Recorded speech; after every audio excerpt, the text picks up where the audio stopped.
भारत गोरखपुर से मैं अतुल कुमार भट्ट आपके साथ मौजूद हूँ। आज हमारे साथ फिल्म इंडस्ट्री के बहुत बड़े स्टार जो माने जा रहे हैं और अभी भी हैं, अपने पांव जमाए हुए हैं भोजपुरी के इंडस्ट्री में। आज अयाज खान जी मेरे साथ मौजूद हैं। देखते हैं कि अयाज खान जिस तरीके से गोरखपुर में भी इनका आना जाना लगा रहता है और जैसे बीजेपी में हम देख रहे हैं भोजपुरी का एक तरफा लहर बह रहा है। भोजपुरी के काफ़ी स्टार बीजेपी में शामिल हो रहे हैं और बीजेपी लाइक कर रही है। तो मैं अयाज खान जी आज हमारे साथ हैं, कुछ राजनीति के बारे में इनसे बात करते हैं। साहब, स्वागत है आपका। थैंक यू सो मच आप सभी दर्शकों का।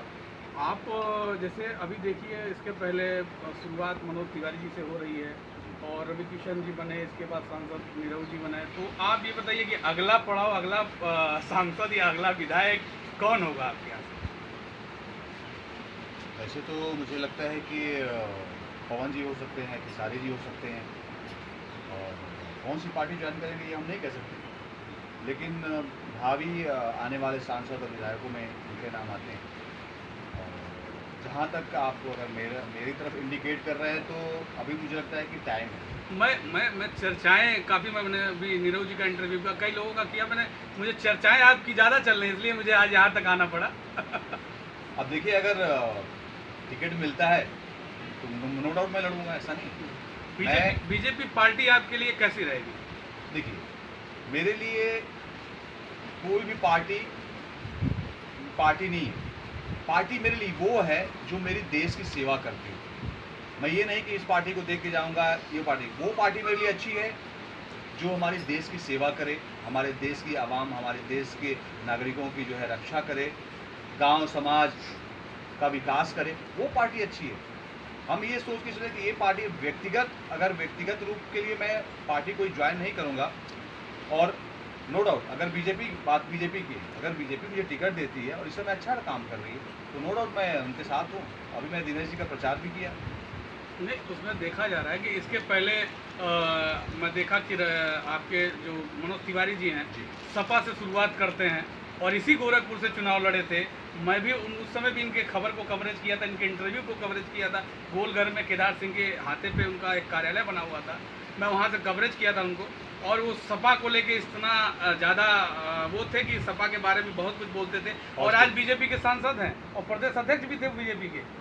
हाँ, बात तो बिल्कुल सही है कि जो है अभी मनोज जी पहले सपा में आए, फिर जो है बीजेपी में चले गए।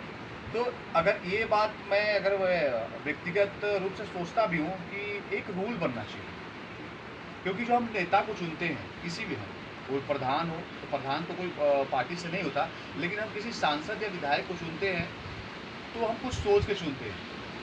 और वो किसी भी पार्टी का हम जो चुनते हैं, चुनने के बाद पता चलता है कि वो सांसद दूसरे पार्टी में चले गए, कुछ तो मतलब कार्यकाल के दौरान ही छोड़ दिए।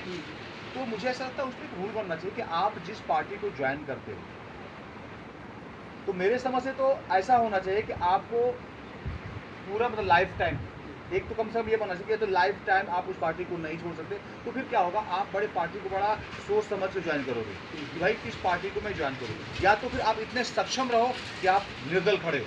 मैं निर्दल खड़ा रहूँगा तो मैं जो अच्छा रहेगा मैं उधर चला जाऊँगा। एक ये, या तो निर्दल, या तो ये रूल बनना चाहिए कि आप जिस पार्टी से खड़े हो, अगर खड़े होगे टिकट मिलेगी तो आजीवन उसी पार्टी से।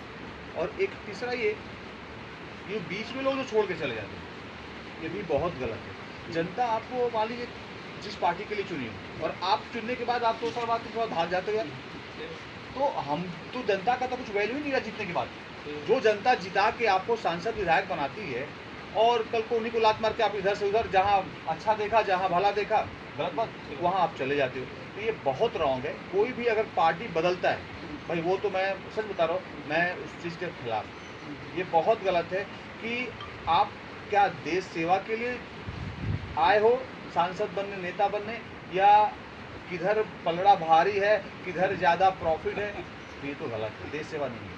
तो जैसे अभी आपकी सोच कितनी बीजेपी से मिलती है?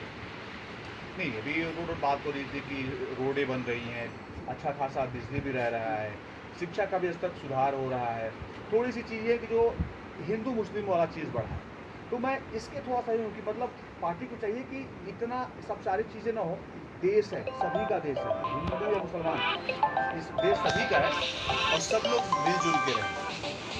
क्योंकि जब हम आपस में लड़ेंगे। जब दो भाई हैं आपस में लड़ेंगे तो तीसरा फ़ायदा उठाएगा, अरे दोनों भाई लड़ते हैं, हम लोग जाके मारेंगे, साला एक बोलेगा नहीं, क्योंकि लोग आपस में नहीं बनती। जब दो भाई आपस में मिलकर रहेंगे तो तीसरा सोचेगा नहीं भाई अबे एक को मारेंगे, साला दोनों मिलकर हमको मारेंगे सब। तो उसी तरह हमारा देश है, ये सोचना चाहिए कि हिंदू मुस्लिम या है ना, या सिख ईसाई जितने भी जातियाँ हमारे देश के अंदर है ना, एक संयुक्त परिवार है, हम सब मिल कर रहेंगे ना तो नो डाउट ये हमारा देश बहुत आगे जाएगा। हम पिछड़े इस वजह से हैं, मोस्टली जो हमारे देश का पिछड़ने का रीज़न जो सबसे बड़ा है वो ये संप्रदायवाद है, जातिवाद है, इससे हम उबर ही नहीं पा रहे हैं। और नेता लोग देखो मैं करूँ इसी का फ़ायदा उठा रहे हैं।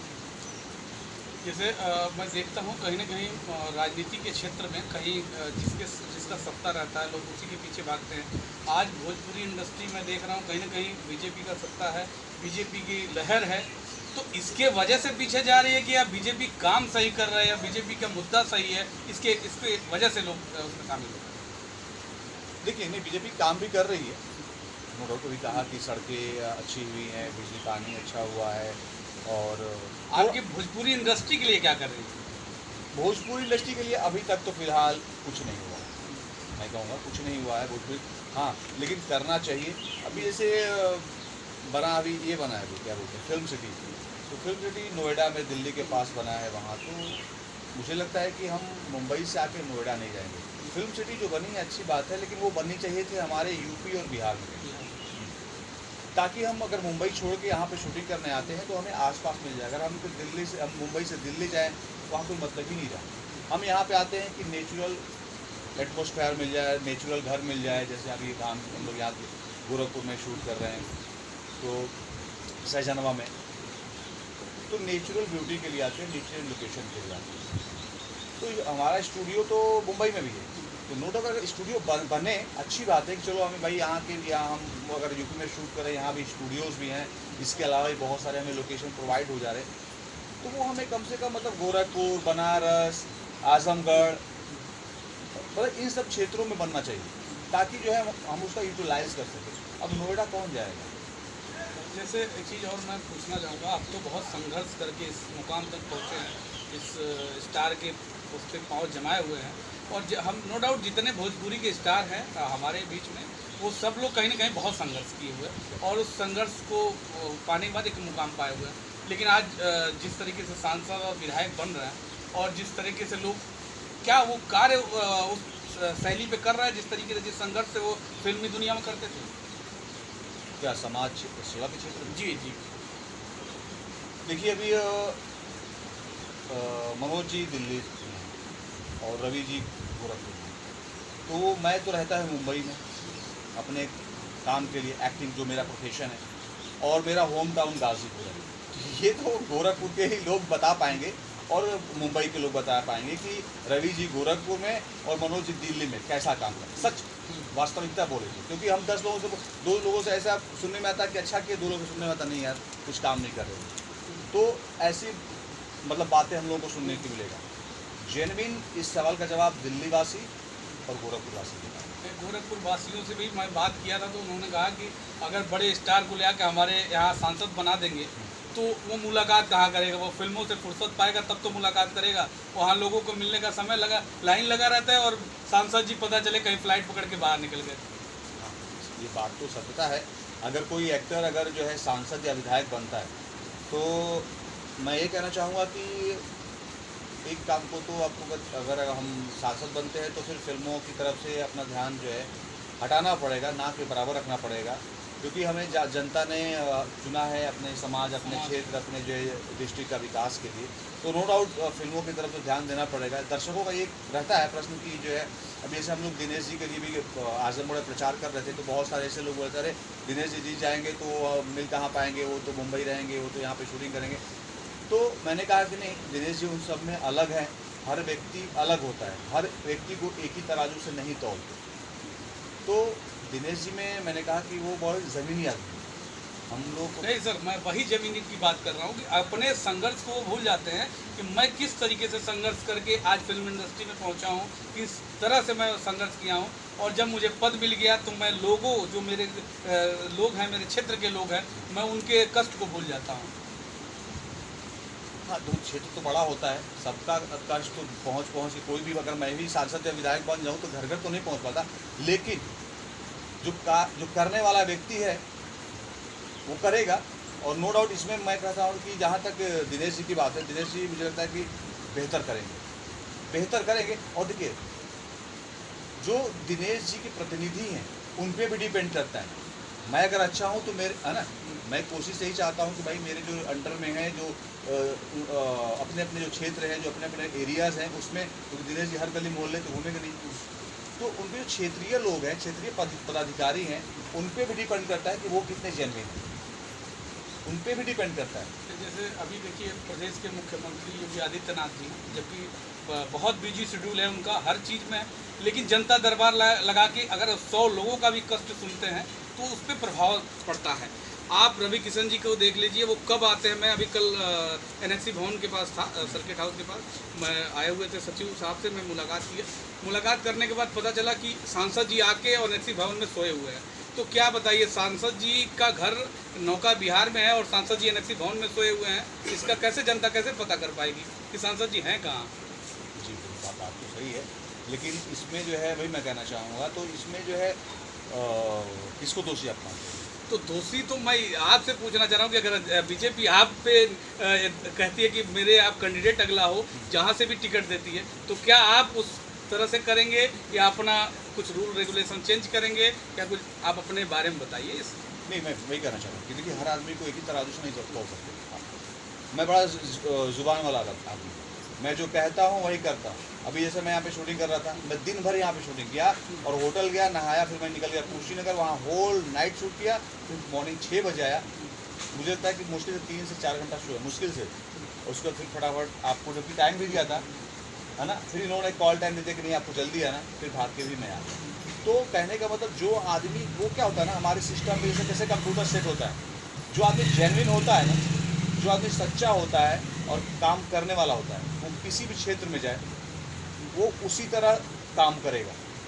तो हम लोग में वो कह सकते हैं कि हमारे ब्लड में है, हमारे नेचर में है कि हमने जो कमिटमेंट किया, जो बोला, हम वो पूरा करते हैं। तो अगर ईश्वर ने और अल्लाह ने चाहा कभी ऐसा समाज सेवा का मौका मिलेगा तो नो डाउट मैं दिल से करूँगा। आप फिल्म इंडस्ट्री को छोड़ देंगे? हाँ, जाहिर सी बात है, अगर मैं पॉलिटिशियन बना तो फिल्म लाइन को बिल्कुल त्याग दूँगा।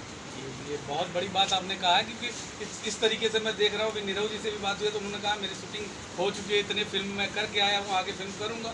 और रवि किशन जी का ऑलरेडी कहीं ना कहीं फिल्म लगा रहता है, तो ये बड़ा मुश्किल होता है और जनता के लिए मुश्किल होता है कि मेरा जो प्रतिनिधि हो, जो मेरा क्षेत्र का प्रतिनिधि हो, वो मेरे लिए बोले, मेरे लिए आवाज़ उठाए, मैं उसको चुन के अगर भेज रहा हूँ तो मेरे लिए वो खड़ा रहे। तो इसके लिए आपने बहुत बड़ी बात कही, अयाज खान जी। और अयाज खान जी का मैं कहीं ना कहीं आप देख सकते हैं कि कई जगह सुर्खियों में ये हैं, बीजेपी के साथ इनका नाम आ रहा है। कहाँ अब अगला पड़ाव है अयाज जी का, तो देखते हैं। और अयाज जी आज शूट कर रहे हैं गोरखपुर में। अच्छा, गोरखपुर का माहौल कैसा लगा आपको? क्योंकि भी एयरपोर्ट से आया, फिर दिनेश भाई के साथ मुलाकात हुआ, थोड़ा अभी आप लोग चैनल वाले आप लोग थे, भाई लोग सब लोग के साथ जो है तो प्रेस वार्ता हुआ। उसके बाद मैं फिर डायरेक्ट लोकेशन पे आ गया। तो गोरखपुर घूमने का या रहने का टाइम ही नहीं मिला। और यहाँ से जैसे ही आज रात में शूटिंग खत्म होगा, फिर सुबह मैं कुशीनगर निकल जाऊँगा। तो अभी गोरखपुर का भ्रमण नहीं हुआ है। शूटिंग इतने बिजी शेड्यूल होती है ना कि हम लोग कहीं घूम नहीं पाते। मतलब होटल पहुँचे, खा पी के सोए, सुबह उठे तो पता लगा कि नीचे गाड़ी खड़ी है, चलिए शूटिंग लोकेशन पे। तो अच्छा, आप गोरखपुर में एक बार एक दिन गोरखपुर को दीजिए, भ्रमण करिए, देखिए गोरखपुर में है क्या। आप फिर गोरखपुर के बारे में आपसे बात, अगर आप गोरखपुर नहीं घूमे और फिर मैं आप उस पर चर्चा करूं तो उसके लिए आपके लिए दिक्कत होगी। बिल्कुल। तो मैं अगर भ्रमण करूं और कुछ लोगों से जायजा लूँ, पूछूँ, तब हमसे क्वेश्चन करेंगे तो बिल्कुल मैं जेन्युइन और राइट आंसर दूँगा। चलिए, धन्यवाद आपको चैनल पर मेरे बैठे। Thank you so much. DTV के दर्शकों को अयाज खान की तरफ से प्रणाम, सलाम, लव यू ऑल।